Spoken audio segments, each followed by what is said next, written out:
The house is silent, the lights are low, and suddenly, the English words you've been struggling with, they just start to flow. Have you ever noticed this? The world goes to sleep, and something inside you wakes up. During the day, we wear a mask, not a physical mask, an invisible one. The one that says, be useful, be quick, be good enough for everyone around you. We check our phones, we answer messages, we perform for our boss, our friends, strangers on the internet. And all of that takes energy. So much energy. But then, slowly, the world goes quiet.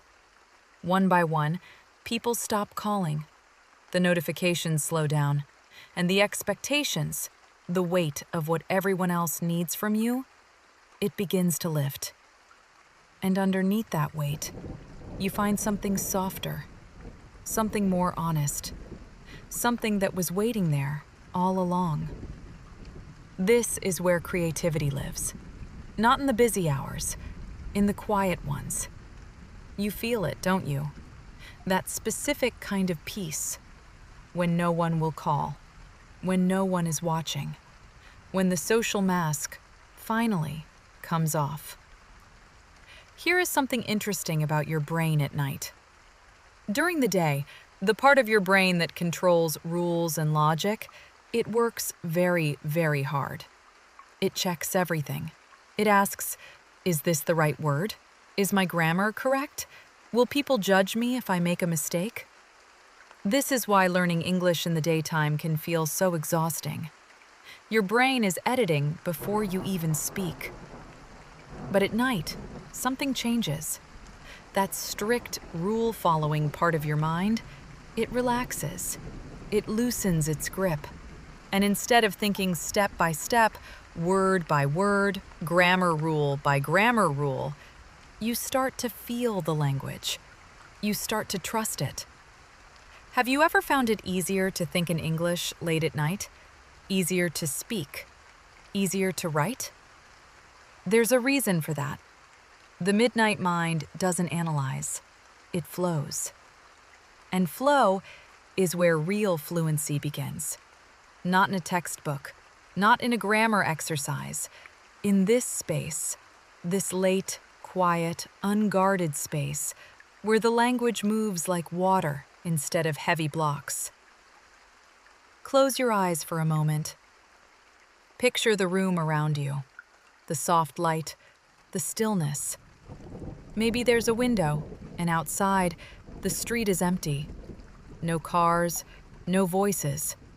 Just the quiet sound of the night, breathing. In the silence, something sharpens. Your focus becomes clearer. Your thoughts become more organized. Not because you tried harder, but because there is nothing competing for your attention. During the day, your mind is pulled in 100 directions. Emails, small worries, the ordinary noise of an ordinary life. But now, at this hour, there is only one thing. This moment, this thought, this sentence forming slowly in your mind. And something strange happens. Memories come back. Ideas you had forgotten return. Connections you couldn't make during the day between a word you learned, a feeling you had, something you once read. They suddenly click. The stillness doesn't empty your mind, it fills it. That's the midnight sanctuary. A place not on any map.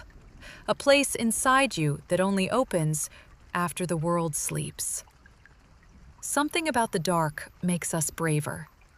The ideas that felt too big in the morning, too strange, too honest, too vulnerable, they don't feel so dangerous now.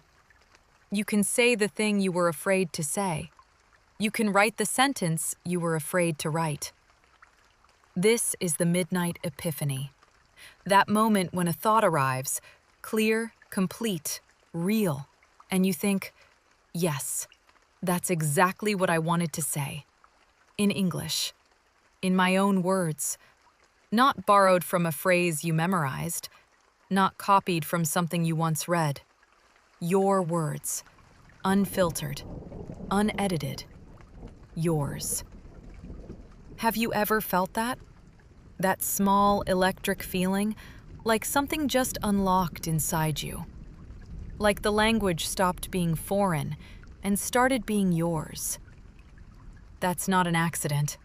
That's the midnight mind working. That's you, finally, without the weight of daytime pressure, without the fear of being judged, without the exhausting performance of being exactly who everyone expects you to be. And in that unfiltered, unguarded place, your most authentic voice finally speaks. The problem with midnight ideas is this: morning forgets them.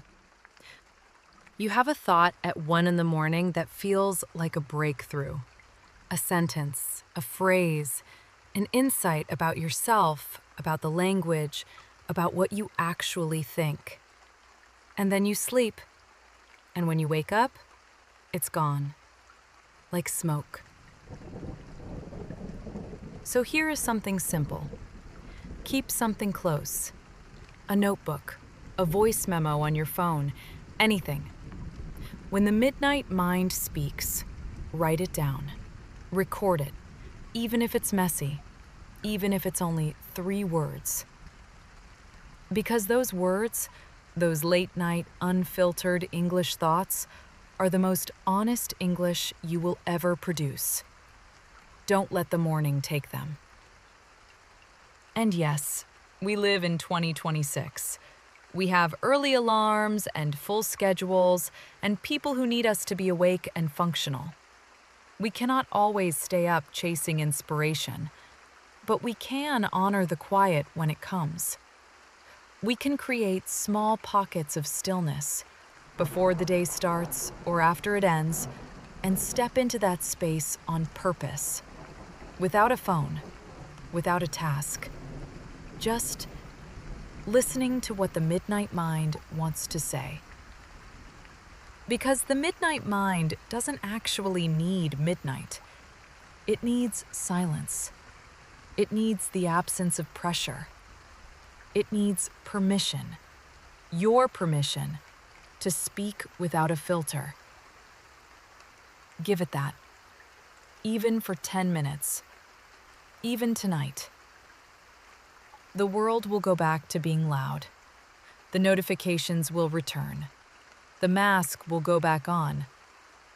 But you will carry something with you, a small flame, the memory of your own voice, clear, honest, flowing, in a quiet room after the world fell asleep. And that voice? It was always yours. You just needed the silence to hear it.